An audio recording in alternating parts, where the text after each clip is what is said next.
ఒక్క మాట చాలు, ఒక్క మాట చాలు, ఒక్క మాట చాలు ప్రభో. నాతో నీవు మాట్లాడినచో నీ బ్రతికేదను ప్రభో. నాతో నీవు మాట్లాడినచో నీ బ్రతికేదను ప్రభో.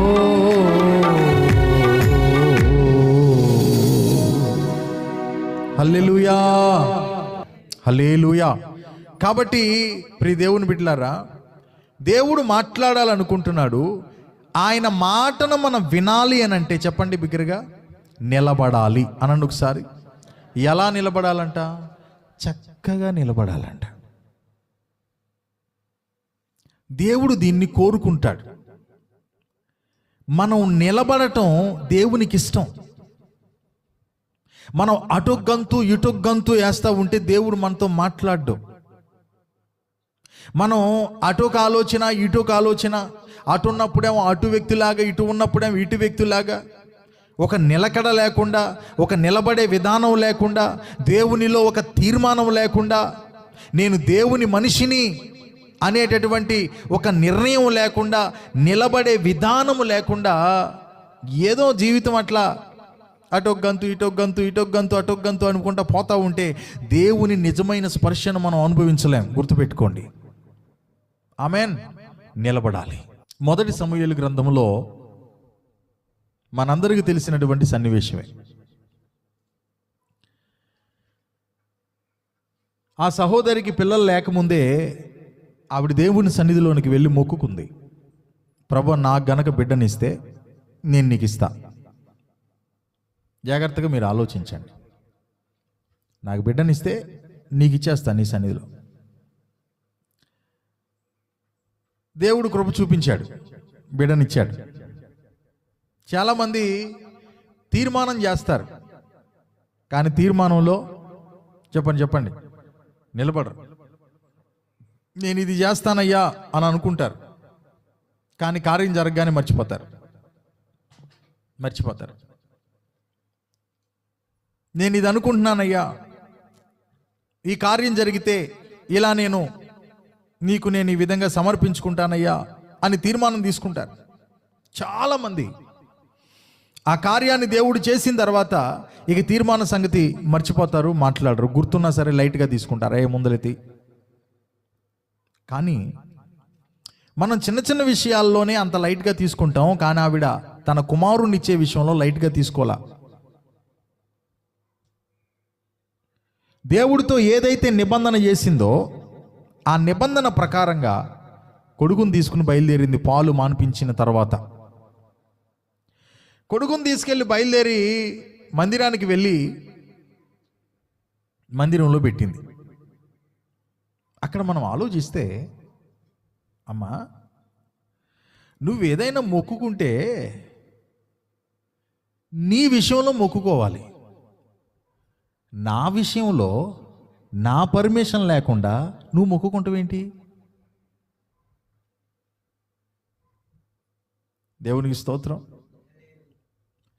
ఇప్పుడు నేను దేవుని మందిరంలో ఉండిపోతానని నిన్ను నువ్వు అనుకో, నువ్వు ఉండు. నా మీద నీకు రైట్స్ ఏంటి? తల్లిగా తండ్రిగా నేను నిన్ను గౌరవిస్తాను, నీ ఆలనా పాలన చూస్తాను, ఓకే. నన్ను తీసుకెళ్ళి ఆ చర్చిలో పెట్టేస్తాను, ఇక నువ్వు చర్చిలోనే ఉండాలి, అక్కడే నువ్వు సేవకుడి దగ్గర ఉండాలని చెప్పి నా విషయంలో నువ్వు తీర్మానం తీసుకుంటాం ఏంటి? అది పుట్టిన తర్వాత నువ్వు నాతో చెప్పటం ఏంటి? అది నేను చెయ్యాలని చెప్పి నువ్వు నాకు బోధించటం ఏంటి? నాకు ఇష్టం లేదు. ఉండాలంటే నువ్వు ఉండెళ్ళి నువ్వుండు. నేను ఎలా ఉంటాను? నా ఆశలు నాకున్నాయి, నా నిర్ణయాలు నాకున్నాయి, నా భవిష్యత్తు నాకుంది, నా జీవితం నాకుంది, నా బ్రతుకు నాకుంది. జీవితం ఒకటే కాబట్టి చక్కగా మంచిగా దీన్ని డిజైన్ చేసుకుని నా ఇష్టాలు నాకున్నాయి, నేను బ్రతకాల్సింది నాకుందని చెప్పి అనాల్సినటువంటి ఈ వ్యక్తి. కానీ నేటి కాలపు వ్యక్తులైతే ఏమాత్రం సందేహించకుండా ఈ విధంగానే అంటారు. ఏమన్నా చెప్పుకుంటే నువ్వు చెప్పుకో వెళ్ళి, లేకపోతే దేవుడు కార్యం చేసినందుకు ఏదన్నా కానుకేసుకో, సరిపోద్ది. అంతేగా నన్ను మొక్కుంటావేంటి పిచ్చిదానా? నన్ను తీసుకెళ్ళి అక్కడ పెడతావేంటి నువ్వు అని చెప్పి అనాలా వద్దా? కానీ ఆయన అనలా. దేవునికి స్తోత్రం. చెప్పింది, నాన్న నిన్ను పాలు మానిపించిన తర్వాత 3 సంవత్సరాలు అనుకోవచ్చా, 3 years, 3 సంవత్సరాల తర్వాత నేను తీసుకెళ్ళి మందిరంలో పెడతానని నా దేవునితో నేను ప్రతిజ్ఞ చేసుకున్నాను. నాయన నువ్వు అక్కడే ఉండాలి, నా ఇంట కాదు నువ్వు నిలవాల్సింది, దేవుని సన్నిధిలో నువ్వు నిలవాలి, దేవుని మందిరంలో నువ్వు నిలవాలని చెప్పి తన కుమారుడితో చెప్పింది. వాడికి ఇంకా మాటలు రావు, చెప్పేది అర్థం చేసుకునే విధానం పెద్దగా లేదు. కానీ ఏం చెప్పిందో, ఎలా చెప్పిందో మీరే ఒకసారి ఇమాజినేషన్ చేసుకోండి. ఆ బిడ్డతో అసలు ఎప్పుడు చెప్పింది,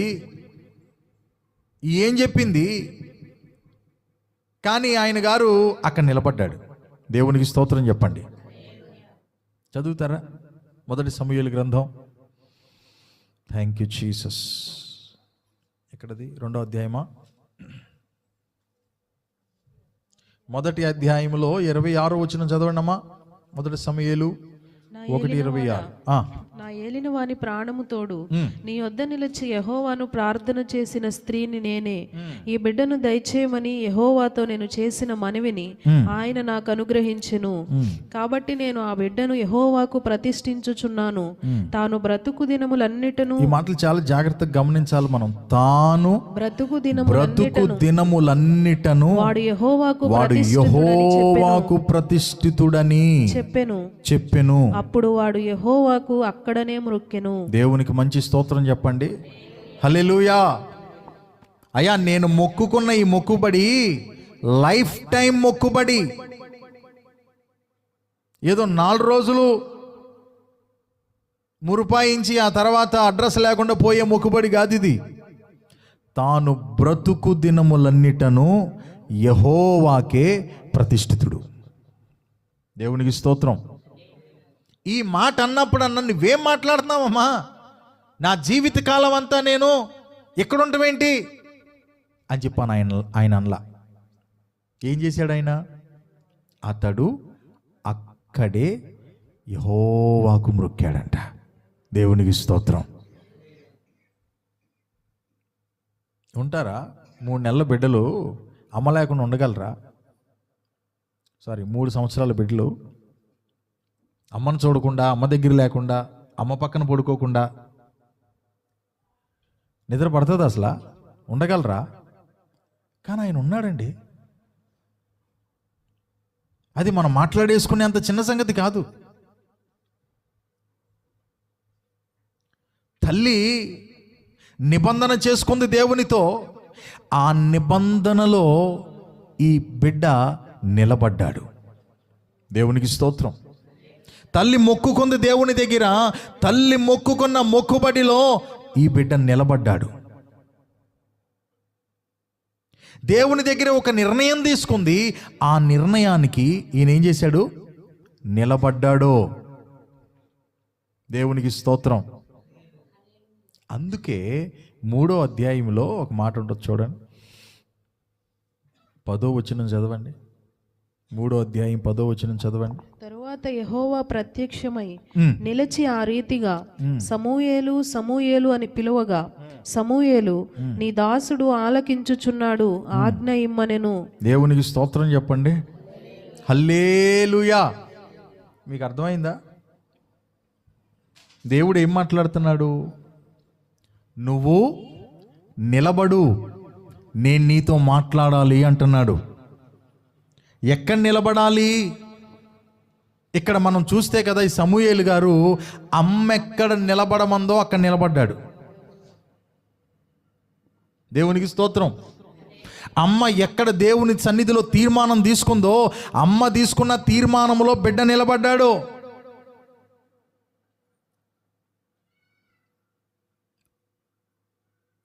దేవుని చిత్తము, దేవుని ఏర్పాటులో, దేవుని ఆలోచనలో ఎక్కడ నిలబడాలనేది దేవుని ప్రణాళికో అక్కడ నిలబడ్డాడు. దేవునికి స్తోత్రం. అమ్మ నిలబడమన్న చోట ఆయన నిలబడ్డాడు కాబట్టి దేవుని స్వరం వినగలుగుతున్నాడు. సమూయేలు సమూయేలు అని డైరెక్ట్గా దేవుడు మాట్లాడుతున్నాడంట. అదే ఊర్లో అదే మందిరంలో సేవ చేసే సేవకులు ఉన్నారు, పెద్ద పెద్ద అయ్యగారులు ఉన్నారు. కానీ వారితో దేవుడు మాట్లాడట్లేదంట. అక్కడే ఉంటుంది ఏమని, అది దేవుని మాట అరుదైపోయినటువంటి దినాలంట అవి. ఆయన పలకట్లేదంట, ఆయన మాట్లాడట్లేదంట, ఆయన మనసు నొచ్చుకుందంట. పెద్ద పెద్ద సేవకులు అక్కడ ఉన్నారు కానీ దేవుడు మాట్లాడట్లా. ఎందుకు మాట్లాడట్లేదంటే చెప్పండి, వారు నిలబడి లేరు. దేవుడు నిలబెట్టిన చోట నిలబడి లేరు, దేవుడిచ్చిన ప్రతిష్టతలో నిలబడి లేరు, దేవుడిచ్చిన క్రమములో నిలబడి లేరు, దేవుడు చెప్పిన మాటలో నిలబడి లేరు. కాబట్టి ఆయన మాట్లాడటం ఆగిపోయిందంట. ఆయన మాట్లాడటం ఆగిపోయినటువంటి ఆ దినాల్లో నిలబడే ఒకడిని దేవుడు చూడగలిగాడు. దేవునికి స్తోత్రం. అమ్మ తీసుకున్న ప్రతిష్టతలో నిలబడిన ఒకడు దేవునికి దొరికాడు. దేవునికి స్తోత్రం. అమ్మ మొక్కుకున్న మొక్కుబడిలో నిలబడే ఒకడు దేవునికి దొరికాడు. తాను బ్రతుకు దినములన్నిటను యెహోవాకు ప్రతిష్ఠితుడు. యెహోవాకు ప్రతిష్ఠితుడు అంటే అర్థం ఏంటో తెలుసా? ఇక ఈ రోజు నుంచి ఈ బిడ్డ నా బిడ్డ కాదు, దేవుని బిడ్డ అని చెప్పింది. ప్రతిష్ఠితుడు అని అంటే ఇక అధికారం నాకుండదు. ఎవరికి ప్రతిష్ఠ చేస్తున్నామో ఇక వారికే అధికారం ఉంటుంది ఆ వ్యక్తి మీద. మందిర ప్రతిష్ఠ అంటారు. మందిర ప్రతిష్ఠ అంటే ఏంటి? అది అయ్యగారిదో అమ్మగారిదో కాదు, అది దేవుని ఇల్లు. ఇక అంతే, దేవుని బిడ్డలది, అదంతే. దాన్ని ఏలంపాట వేయటానికి ఉండదు. నీకు అప్పులు ఎక్కువైనాయి అని చెప్పి దాన్ని అమ్మేసుకుంటా ఉండదు. అది ఎందుకంటే నీది కాదు, అది దేవునికి స్తోత్రం. ప్రతిష్ట.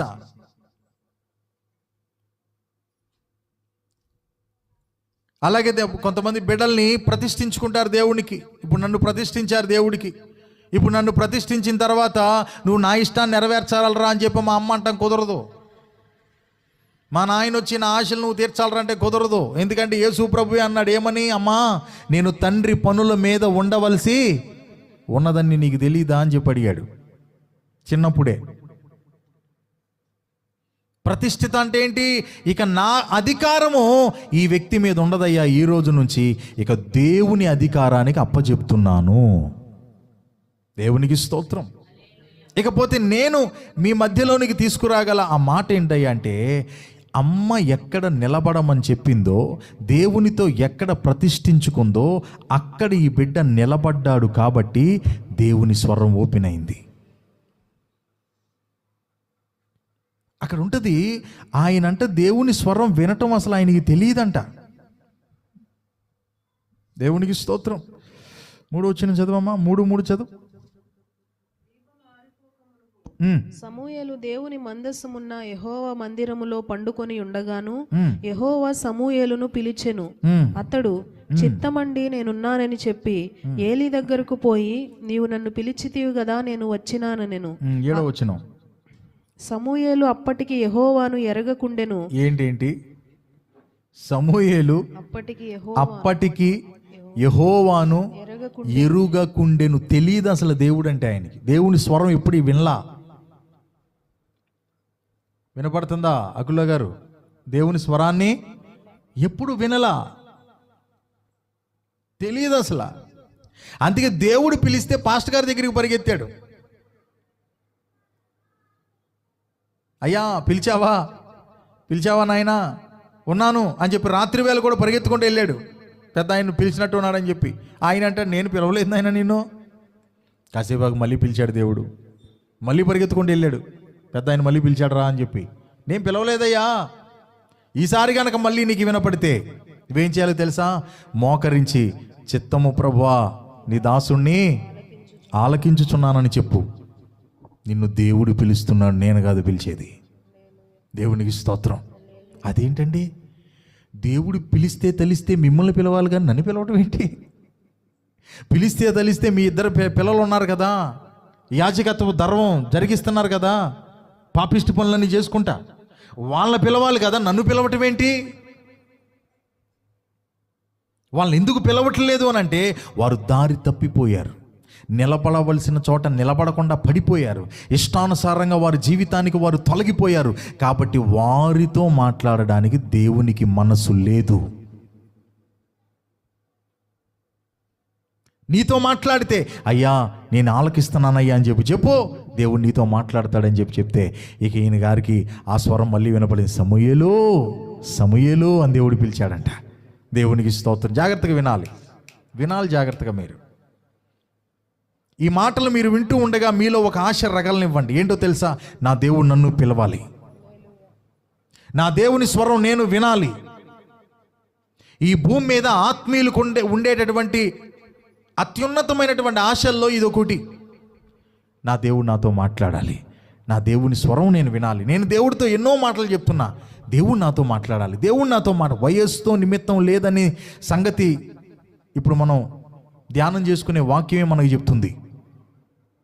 చిన్నపిల్లాడు యెహోవాను ఎరుగుకుండెను, తెలియదు ఆయన గురించి అసలు ఈయనకి, చిన్న పొడ్డోడు. కానీ దేవుడు పిలుస్తున్నాడు. ఎందుకోనంటే అమ్మ నిలబెట్టిన చోట నిలబడ్డాడు. ఎక్కడ నిలబెట్టిందమ్మా చెప్పండి? అబ్బాయి ఏడమ్మా అంటే ఆ టీవీ దగ్గర ఉన్నాడండి. నువ్వు కూడా ఉండిపోయా, నువ్వు ఊరుకోవుగా, అందుకే వచ్చా. పాప ఏదమ్మా? పాప ఫ్రెండ్స్తో కలిసి బర్త్డే ఫంక్షన్. ఈ మధ్య కొంతమంది బిడ్డలు పాపం, అయ్యా ఈరోజు నేను రావట్లేదు, ప్రార్థన చేయండి, నాతో ప్రార్థన చేయించుకుంటా పోతున్నారు. నేనేం చేయండి నాకు అర్థం కాదు ప్రభా, ఈ బిడ్డలు రావట్లేదు, వీళ్ళని మరి నువ్వు కాపాడు, దీవించు, ఆశీర్వదించు, వెళ్ళే పనిలో నువ్వు తోడుగా ఉన్నాయన. ఎగ్గొట్టేసి వెళ్తున్నందుకు నీకు స్తోత్రం తండ్రి. మళ్ళీ కానుకొంచండి అయ్యా, అమ్మా నీ పాపంలో నన్ను కూడా పాలువాడిని.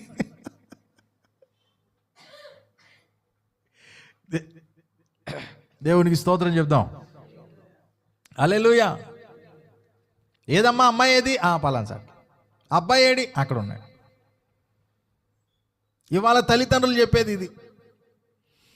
కానీ ఆ తల్లి ఎక్కడ తీసుకొచ్చిందో తెలుసా? మందిరానికి తీసుకొచ్చి పెట్టింది. దేవునికి స్తోత్రం. అబ్బాయితో చెప్పింది ఏమన్నా తెలుసా? నానా నువ్వు నిలబడాల్సిన ప్లేస్ ఇదేరా. దేవునికి స్తోత్రం. నువ్వు గనక ఎక్కడ నిలబడితే నువ్వెక్కడనే నిలబడగలవు. ఆమె చెప్పట్లా? మీరు మందిరంలో నిలబడటం నేర్చుకోరా బిడ్డ, నువ్వెక్కడన్నా నిలబడతావు.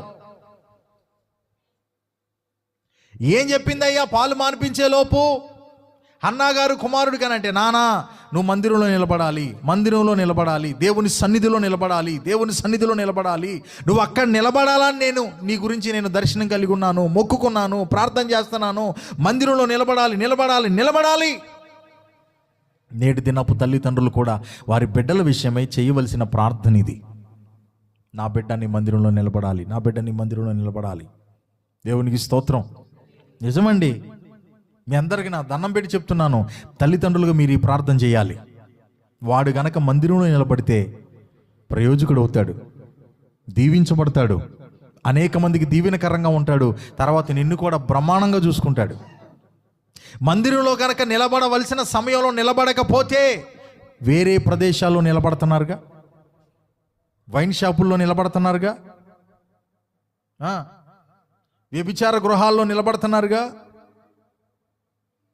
లేనిపోయిన పాపిష్టికరమైనటువంటి స్థలాల్లో నిలబడుతున్నారుగా. వారు అక్కడ నిలబడడానికి గల కారణం ఏందయ్యా అంటే, నిలబడవలసిన సమయములో, నిలబడవలసిన స్థలములో నిలబడాల. దేవునికి స్తోత్రం.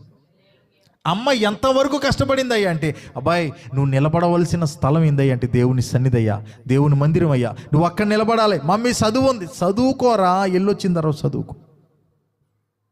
మమ్మీ పార్టీ ఉంది, వెళ్దు కానిలే, అక్కడికి వెళ్ళొచ్చిన తర్వాత వెళ్దు కానీ. ఇదిగో పలానా ఫంక్షన్ ఉంది, వెళ్దాం, మందిరానికి వెళ్ళొచ్చిన తర్వాత వెళ్దాం. పలానా పని ఉంది, వెళ్దాం, మందిరానికి వెళ్ళొచ్చిన తర్వాత. ఎందుకనంటే మనం అక్కడ నిలబడ్డామంటే అన్ని చోట్ల క్లిక్ అవుతాం. దేవునికి స్తోత్రం కలుగును గాక. హల్లెలూయా. ఈయనకి అక్కడ ఉండిపోయాడు, అమ్మ వెళ్ళిపోయింది. ఇప్పుడు మీరు ప్రార్థన అయిన తర్వాత మీ అమ్మతో పాటు మీరు వెళ్ళిపోతారు. కానీ ఆయనకి అది కాదు. ఇక సరిగ్గా చెప్పాలనేది ఆ బొడ్డోడు సమూయేలు, ఆ బొడ్డోడు. ఇప్పుడు వాళ్ళ అమ్మమ్మ గారు వెళ్ళిపోతే ఇక్కడ పెట్టి బాయ్ నాన్న అందనుకో, ఉంటాడమ్మ ఇక్కడ? ఆవిడ కంటే ముందు వెళ్ళిపోయి అక్కడ నుంచి ఉంటాడు, దాని ఊరా అని. మా ఆవిడ స్పీడ్ ఎక్కువ. మరి అమ్మమ్మ వెళ్ళిపోతుంటేనే ఉండడు కదా, మరి అమ్మ వెళ్ళిపోతుంటే నానమ్మ, సారీ అమ్మమ్మ కాదు నానమ్మ. అమ్మ వెళ్ళిపోతుంటే ఉంటారా? అమ్మ చెప్పింది ఏమన్నా, నాన్న బాయ్ అని చెప్తే బాయ్ మమ్మీ జాగ్రత్త అన్నాడు. అంత బుడ్డోడు. పైన ఒక ఆయన చూస్తున్నాడు, నచ్చెవరో బిడ్డ అన్నాడు ఆయన. దేవునికి స్తోత్రం. ఏం చెప్పనా, ఆ రోజు నుంచి ఆయన ఎత్తుక్కుంటున్నాడు, ఎప్పుడు మాట్లాడదామా, ఈడు ఖాళీ ఎప్పుడు దొరుకుతాడా అని. ఎంత అద్భుతం అండి. ఒకరోజు దొరికాడు, సమూయేలు అని పిలిచాడు, పేరు పెట్టి పిలిచాడు. నేను పరిగెత్తుకుంటూ అయ్యగారి దగ్గరికి వెళ్ళాడు. వీడికి అర్థం కావట్లేదు అని చెప్పి ఆయన పిలవటం మానేలా అర్థం చేసుకునేంత వరకు పిలిచాడు, గ్రహించేంత వరకు పిలిచాడు. అయ్యా ఆలకిస్తున్నానయ్యా చెప్పయ్యా అని చెప్పానంటే ఆయన ధారాళంగా మాట్లాడుతున్నాడండి దేవుడు. దేవునికి స్తోత్రం. మొత్తం ఫ్యూచర్లో ఏం జరగబోతుందో ఆ బొడ్డోడితో చెప్పేస్తున్నాడు దేవుడు మొత్తం. ఆమేన్. కాబట్టి ప్రియ దేవుని బిడ్డలారా, దేవుడు మాట్లాడాలి అని అంటే ఎక్కడ నిలబడాలి అని అంటే మందిరంలో నిలబడాలి. ఆమేన్ అంటారా? దేవునికి స్తోత్రం. దేవుని సన్నిధిలో నిలబడాలి. దేవునికి స్తోత్రం చెప్తారా? అది దేవుని సన్నిధిలో నిలబడటం నేర్చుకుంటే, మందిరంలో నిలబడటం నేర్చుకుంటే ఏదో ఒక రోజు దేవుని స్వరం నీకు వినబడుతుంది. సమూయేలు గారికి వినబడిన రీతిలోనే మనతో కూడా ఖచ్చితంగా ఏదో ఒక రోజు ఆయన స్వరం వినబడుతుంది. ఇంకొక విషయాన్ని కూడా నేను అలా త్వరగా చెప్పుకుంటూ వెళ్ళిపోతాను. ఒక 2 విషయాలు చెప్తాను, రండి ఒకసారి. ఎక్కడది? మత్తయి సువార్త. మత్తయి సువార్త 20వ అధ్యాయం మొదటి నుండి చదువుకుందామా? ఈ ఉదంతాన్ని యేసు ప్రభుల వారి చెప్పారు. జస్ట్ ఒక 10 నిమిషాలు మనం అర్థం చేసుకునే ప్రయత్నం చేద్దాం. ఒక ఇంటి యజమానుడు ఉన్నాడట. ఆ ఇంటి యజమానికి ద్రాక్ష తోట ఉందట. ఆ ద్రాక్ష తోటలో పని ఉంది. మరి పని చేయాలంటే ఎవరు కావాలి? పనోళ్ళు కావాలి. పనోళ్ళ కోసం పొద్దున్నే వెళ్ళాడు. కొంతమంది పనోళ్ళు మాట్లాడుకున్నాడు, వాళ్ళని తీసుకెళ్ళాడు. రోజుకు వచ్చి ఒక దేనారం ఇస్తాను రబ్బాయి అని చెప్పని అన్నాడు. ఓకే సార్ అని చెప్పని అన్నారు. తీసుకెళ్ళాడు. ఇంచుమించు మళ్ళీ పొద్దున్నే 9 గంటలకి మళ్ళీ సెంటర్కి వెళ్ళాడు ఈయన. ఎవరు? యజమానుడు. వెళ్ళినప్పుడు కొంతమంది ఆయన కనపడ్డారు. ఏంటబ్బాయి మీరు పని కోసం వచ్చారా? అవును సార్. ఏదన్నా పని ఉంటే ఇవ్వండి సార్ అని చెప్పానంటే, పద మన దగ్గర పని ఉంది, పద ఓ పని చేసుకొని పోండి.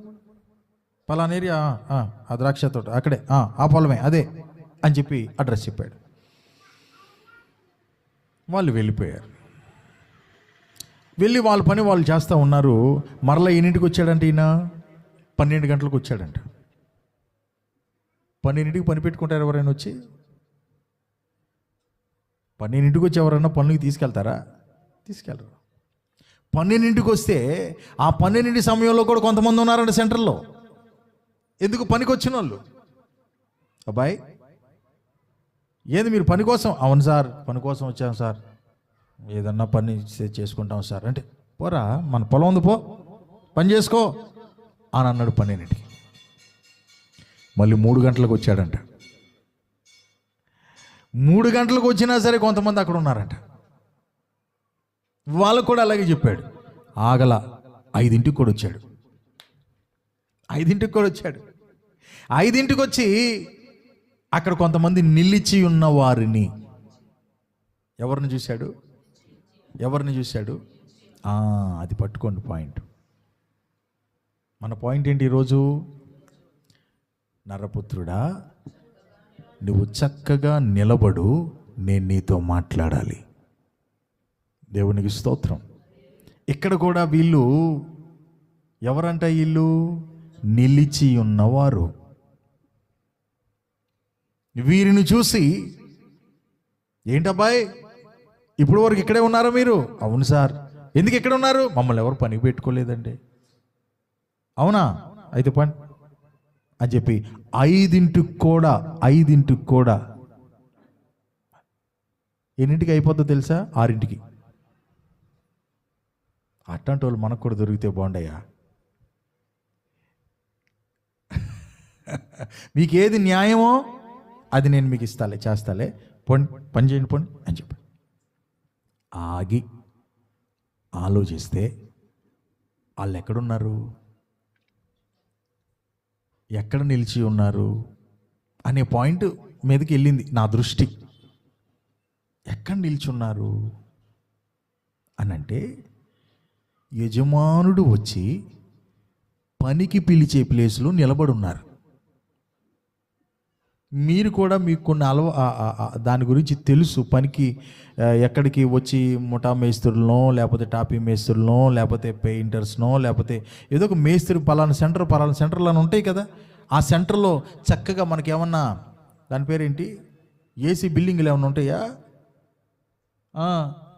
ఈ బిల్డింగుల్లో ఉంటారు మన మేస్త్రులు. ఆ ఏసీలో సేద తీరుతూ ఉంటారయ్యా. వీళ్ళు అక్కడ ఉంటాడు ఒక ఆయన, మీకు దొరుకుతాడంటారా? అట్లాంటివి ఏమైనా ఉంటాయా? ఎట్లుంటాయండి? ఫ్యాన్ ఉంటుందా పోనీ ఎక్కడికన్నా? అవన్నీ మరి ఆలోచించాలి మనం. దేవునికి స్తోత్రం. ఫ్యాన్ ఉంటుందా? ఏమైనా పోనీ బిల్డింగ్ ఉంటుందా? ఏ చెట్టు కిందో, ఏ గట్టు మీదో, ఆ గట్టు మీద కూడా ఎన్నింటి వరకు? వాళ్ళ షాపులు తెరిచే వరకు. వాళ్ళు షాపులు తెరిచిన తర్వాత కూర్చో అంటారా? కుర్చీ వేసి, నువ్వు వెళ్ళవయా బాబు, ముందు బండి తెచ్చి ఎదురుకుండా పెట్టావు, పొద్దున్నే తేతే బండి ముందు అని చెప్పండ్రు. అలాంటి పరిస్థితుల్లో కూడా అసలు వీళ్ళు అక్కడ 5 వరకు ఉన్నారంటే ఆలోచించండి ఒకసారి మీరు. దేవునికి స్తోత్రం. వీళ్ళు గనక ఇంటికి వెళ్ళిపోతే వీళ్ళు పెట్టుకునేవాడు కాదు పనిలో. పాయింట్ అది. కొంతమంది ఉన్నారు, అటు ఇటు 4 అడుగులు వేశారు, 4 గంతులు వేశారు, ఇంటికి వెళ్ళిపోయారు. అట్లాంటి వాళ్ళు ఉంటారు కొంతమంది. ఆడికి బరువా బాధ్యత. వెళ్తాడు, అటు ఇటు 4 గంతులు వేస్తాడు. నన్ను ఎవరు పిలవాలా, నన్ను ఏం చేయమంటా అని చెప్పి కాళ్ళ దగ్గర వేసుకొచ్చేస్తాడు. ఏం చేయమంటా, మరి నన్ను పిలవాలా, నన్ను ఏం చేయమంటా? వెళ్ళా, క్యారేజ్ కూడా కట్టుకుని వెళ్ళిపోయా, నన్ను తీసుకెళ్తారేమో అని చెప్పి. ఎవడు నన్ను పిలవలా. అక్కడ కూర్చోమంటే ఎండలో చేస్తుంటే వచ్చేసా. వీళ్ళున్నారు. కానీ వీళ్ళంట 5ంటికి ఆయన వచ్చినా సరే అక్కడే ఎండలో చెమటలు దుడుచుకుంటూ 3ంటికి వచ్చినప్పుడు, 12ంటికి వచ్చినప్పుడు, ఏమండి 3ంటికి వచ్చినప్పుడు, 5ంటికి వచ్చినప్పుడు కూడా మరి ఆ రోజంతా కూడా ఫుడ్ లేకుండా, ఇంటికి వెళ్ళకుండా, కనీసం సేద తీరకుండా ఎక్కడ నిలిచి ఉన్నారయ్యా అంటే, యజమానుడు వచ్చి ఎక్కడ పనిలో పెట్టుకుంటారో అక్కడ ఉన్నారు వాళ్ళు. దేవునికి స్తోత్రం. హల్లెలూయా. కాబట్టి వారిని చూడగానే ఆయన మనసు కలిసివేయబడింది, కరిగిపోయింది. ఒరే, ఈ పగలంతా మీరు ఎండలో ఎట్లా ఉండిపోయారా? అవునయ్యా. ఎందుకని ఎట్లా ఉన్నారు? మమ్మల్ని ఎవరు పనిలో పెట్టుకోలేదయ్యా, మమ్మల్ని ఎవరు పెట్టుకోలేదయ్యా. అవును, నేను పెట్టుకుంటే చేస్తారా? అయ్యా 5 అయిపోయింది కదయ్యా, అదంతా ఎందుకురా? చేస్తాం బాబు, చేస్తామయ్యా, మీరు ఏ పని చెప్తే అది చేస్తామయ్యా. పగలంతా ఇక్కడే ఉన్నారా మీరు? అవునండి. ఎట్లా ఉన్నారు? కూర్చున్నారా, పడుకున్నారా? నిలిచి ఉన్నారంట. దేవునికి స్తోత్రం. ఎవరన్నా యజమానుడు వచ్చి మమ్మల్ని పనికి పెట్టుకుంటాడేమో, ఎవరైనా మమ్మల్ని పనికి పెట్టుకుంటారో అని చెప్పి నిలిచి ఉన్నారంట. దేవునికి స్తోత్రం కలుగును గాక. ఎవరైతే అక్కడ నిలిచి ఉన్నారో అక్కడికే వచ్చాడు ఆ యజమానుడు. వచ్చాడు, వారితోనే మాట్లాడుతున్నాడు. మిమ్మల్ని ఎవరు పెట్టుకోలేదా ఆయన, నేను పెట్టుకుంటారా అంటున్నాడు. కారణం ఏంటంటే ఒక్కటే కారణం, మీరు ఇక్కడ నిలిచున్నారు కాబట్టి. కారణం అదే, నేను వచ్చి పనికి పెట్టుకునే ప్లేస్లో మీరు నిల్చున్నారు, నేను వచ్చే ప్లేస్లో మీరున్నారు, నేను తీసుకెళ్లే ప్లేస్లో మీరున్నారు, నేను పనుల కోసం ఎక్కడికి వస్తానో అక్కడ మీరున్నారు. పని దొరకకపోయినా మీరు అక్కడే ఉన్నారు. మీరు పాయింట్ పట్టుకోవాలి. మిమ్మల్ని ఎవరు పిలవకపోయినా మీరు అక్కడే ఉన్నారు. మీ కడుపు నింపుకోవడానికి ఆహారం లేకపోయినా మీరు అక్కడే ఉన్నారు. కాబట్టి పనికి వెళ్ళండి అని చెప్పి ఏం చేశాడో తెలుసా? పొద్దున్నుంచి పని చేసినటువంటి వారికి ఏ జీతమో, గంట క్రితం వచ్చిన వాళ్ళు కూడా అంతే జీతం ఇచ్చి పంపించాడు. దేవునికి స్తోత్రం కలుగును గాక. ఒరే, మనకెంత కూలిచ్చా అన్నారో వాళ్ళకు కూడా అంతే కూలిస్తున్నాడు రా, మనకి ఎక్స్ట్రా ఇస్తాడు అనుకుంటున్నారంట పొద్దునుంచి చేసిన వాళ్ళు. అప్పుడు ఆయన అంటాడు కదా, మీకు ఎంతగా మాట్లాడుకున్నాను నేను? ఎంతగా మాట్లాడుకున్నావయ్యా, నువ్వు ఎంతగా మాట్లాడుకున్నావు అంత ఇచ్చానుగా. వాడు పగలంతా నా కోసం అక్కడ నించుని ఉన్నాడు రా. దేవునికి స్తోత్రం. నువ్వు ఇక్కడ ద్రాక్ష చెట్టు నీడ పట్టును పనిచేసావు, ఆడు ఎండలో నుంచున్నాడు నా కోసం. పనికి ఎవరు పెట్టుకోవట్లేదని చెప్పి అక్కడ నిలబడి ఉన్నాడు. వాడు నిలుచున్న కారణంగా వాడి మీద నాకు కనికరం కలుగుతుంది. నిలుచున్న కారణంగా పని చెయ్యకపోయినా సరే నీకెంత జీతమో అతనికి కూడా, వాడికి కూడా అంత జీతం ఇవ్వటం, నా డబ్బులు నా ఇష్టం వచ్చినట్టుగా ఇవ్వటం నీకేంటిరా బాధ అని చెప్పి అడిగాడు ఆ యజమానుడు. దేవునికి స్తోత్రం. ఏవండి, కాస్త ఆగా ఆలకించండి. యజమానుడు ఎవరు? మన ప్రభు అయిన యేసయ్య. ఆమేన్. మరి దాసులు ఎవరు? మనమే. మనం ఎలా ఉండాలంట? నిలిచి ఉండాలి. నిలిచి ఉండటం అంటే ఏంటి? కూర్చున్నా మనం టక్కుమని నిలబడటం, ఇది కాదు.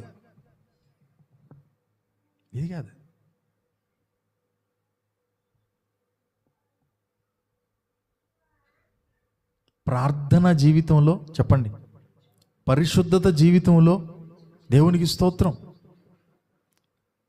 చదవండి ఒకసారి యోహాను సువార్త 8వ అధ్యాయం 31వ చరణం చదవండి.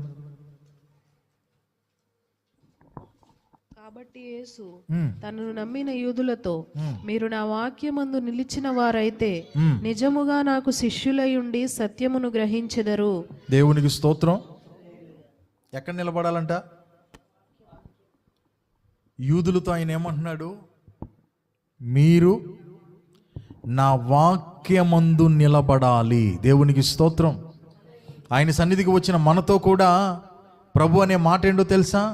నానా, నువ్వెక్కడెక్కడ నిలబడుతున్నావో, కానీ నువ్వు నిలబడాల్సింది ఎక్కడంటే నా వాక్యం దగ్గర నిలబడాలి.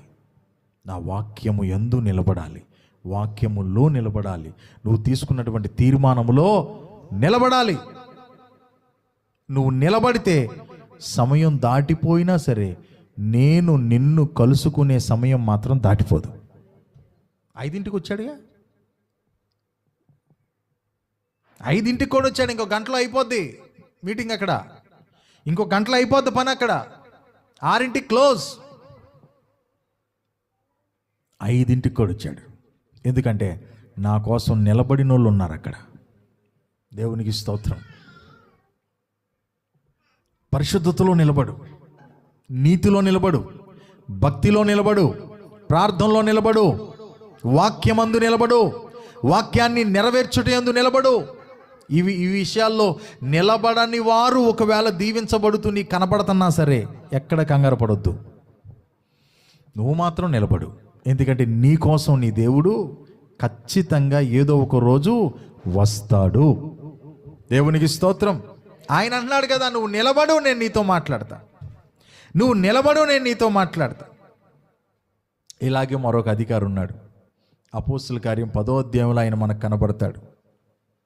ఏమండి, శతాధిపతి 100 మంది మీద ఆయన ఏమంటారు? కమాండర్. ఎస్, సైనికుల మీద అధికారిని కమాండర్ అంటారు కదా. మంచి పదవి, మంచి ఉద్యోగంలో ఉన్నాడు. మంచి ఉద్యోగం. ఆయనకు ఒక రోజు దేవదూత గారు వచ్చి మాట్లాడాడు. ఏమన్నానంటే, అబ్బాయి నీకు వాక్యం చెప్పడానికి ఒక పాస్టర్ గారు ఉన్నారు పలానా ఏరియాలో, ఆయన పిలిపించుకుని వాక్యం చెప్పించుకో అని. ఏంటి ఆయన పేరు? పేతురు గారు. పేతురు అనే పాస్టర్ గారు ఉన్నారు ఒక ఏరియాలో, పలానా ఇంట్లో ఉన్నారు, అక్కడికి నువ్వు మనుషులను పంపించి ఆ పాస్టర్ గారిని పిలిపించుకుని వాక్యం చెప్పించుకో, మంచిగా వాక్యం చెప్తాడు ఆయన, నా గురించి చెప్తాడు అని చెప్పి దేవదూత గారు చెబితే, ఆ ఏ అడ్రస్కి చెప్పాడో ఆ అడ్రస్కి కొంతమంది మనుషులను పంపించాడు ఈయన. అక్కడికి మనుషులు పంపిస్తే ఆ దైవజనుని వెళ్ళి తీసుకొచ్చారు. చూడండి, దైవజనుడిని ఇంటికి తీసుకొచ్చే లోపు ఈయన ఏం చేశాడో తెలుసా? వారి స్నేహితుల్ని, బంధువులను, ముఖ్య స్నేహితుల్ని అందరినీ పిలిపించి, అయ్యగారు వస్తాడు ఉండండి, ఒకసారి పాస్టర్ గారు వస్తాడు ఉండండి అని చెప్పి కూర్చోబెట్టాడు. ఈయన మనకు మాదిరిగా దేవుణ్ణి ఆరాధన చేసేటటువంటి వ్యక్తి ఏం కాదు. ఈయనకి అసలు దేవుడి గురించి తెలియదు కాబట్టే నువ్వు తెలుసుకోవాలంటే ఒక పాస్టర్ గారు ఉన్నారు ఒక దగ్గర, ఆయన్ని పిలిపించుకో అని దేవదూత వచ్చి చెప్పాడు. ఆయన్ని పిలిపించుకోమని చెప్పారు, అంతేగాని నీ బంధువులను కూర్చోబెట్టు, నీ స్నేహితులను కూర్చోబెట్టు, నీకు తెలిసిన వాళ్ళందరిని కూర్చోబెట్టు, నీతో పాటు వాక్యం వాళ్ళకు కూడా చెప్పించు అని ఏం చెప్పలా. చిత్రం ఏంటంటే, మనం అవి చెప్పినా చెయ్యం, ఆయన చెప్పబోయినా చేశాడు. అవునా కదా? దేవునికి స్తోత్రం. ఇప్పుడు ఆయన ఏ స్థితిలో ఉన్నాడు? మంచి పొజిషన్లో, మంచి ఉద్యోగంలో ఉన్నాడు. మంచి ఉద్యోగంలో ఉన్నటువంటి ఆయన పాస్టర్ గారిని ఏదో సింపుల్గా ఇంటికి పిలిపించుకుని 4 మాటలు విని పంపించేసేయాలి, కానీ ఆయన వ్యవహారం ఎలా ఉందయ్య అంటే, బంధువుల్ని, స్నేహితుల్ని అందరినీ ఇంట్లో పిలిపించుకుని దైవజనుడు ఇంటికి రాగానేనంట ఈయన లేచి దైవజనుడు పాదాల మీద పడ్డాడంట. దేవునికి స్తోత్రం. ఈయన ఉన్నత స్థితిలో ఉన్నాడు కదా, పాస్టర్ గారి పాదాల మీద పడతాం ఏంటి? కొంచెమన్నా హైప్ మెయింటైన్ చేయాలి కదా, కొంచెమన్నా హోదా మెయింటైన్ చేయాలి కదా. ఎస్పీ గారి రేంజ్లో ఉన్నటువంటి వ్యక్తి వెళ్ళి పాస్టర్ గారి పాదాలను పట్టుకోవడం ఏంటి? అప్పుడు ఆయన గబగబా పట్టుకుని లేపి, నాయన నేను కూడా నీలాంటి మనుషుణ్ణే, నువ్వు నా పాదాలు పట్టుకుంటే ఏమీ రాదు, మనందరం కలిసి మరొక ఆయన పాదాలు పట్టుకోవాలి, ఆయన మన ప్రభు అయిన యేసు అని చెప్పి చెప్పడానికి మొదలుపెట్టాడు. దేవునికి స్తోత్రం. ఆ పాస్టర్ గారు వాక్యం చెబుతూ ఉండగానేనంట పరిశుద్ధాత్మ దేవుడు అక్కడ ఉన్నటువంటి వారందరినీ కూడా తన ఆత్మతో దర్శించాడంట. దేవునికి స్తోత్రం. ఇక్కడ నేను ఏం చెప్పాలనుకుంటున్నానంటే, ఈయన గారు ఏమండి స్నేహితుల మధ్యలో, బంధువుల మధ్యలో, రక్త సంబంధికుల మధ్యలో దేవుని పక్షమై నిలబడ్డాడు. ఆమేన్. కొంతమంది అంతా కూడా పర్సనల్గా చేయడానికి ఇష్టపడతారు, పబ్లిక్ అవడానికి ఇష్టపడరు. కొంచెం ఆ బంధువులు కూడా కూర్చోబెట్టి దేవుని మాటలు చెప్పించడానికి కొంచెం నామూషిగా ఫీల్ అవుతారు, అంతకు ఇష్టపడరు. పర్సనల్గా మనం చూసుకుందాం అన్నట్లుగా పోతారు. కానీ ఈయన ఒక మంచి అధికారి అయ్యుండి కూడా ఈయన అలా అనుకోలా. పాస్టర్ గారు వచ్చే సమయానికే ఏమండి బంధువుల్ని, స్నేహితుల్ని అందరినీ కూర్చోబెట్టి వారి మధ్య దేవుని పక్షమై ఈ వ్యక్తి నిలబడ్డాడు. ఏం చెప్పనా, దేవుని పని జరగాలంటే ఎలాంటి వాళ్ళు లేవాలి సంఘంలో. అవును, బంధువుల దగ్గర నిలబడాలి మనం దేవుని పక్షమై, మన స్నేహితుల మధ్యలో నిలబడాలి మనం దేవుని పక్షమై. దేవునికి స్తోత్రం చెప్పండి. మనకు తెలిసినటువంటి వారి, అమ్మో నేను దేవుడి సన్నిధికి వెళ్తున్నానని వాళ్ళకి తెలియటం దేనికిలే అని చెప్పి మనం అనుకోకూడదు.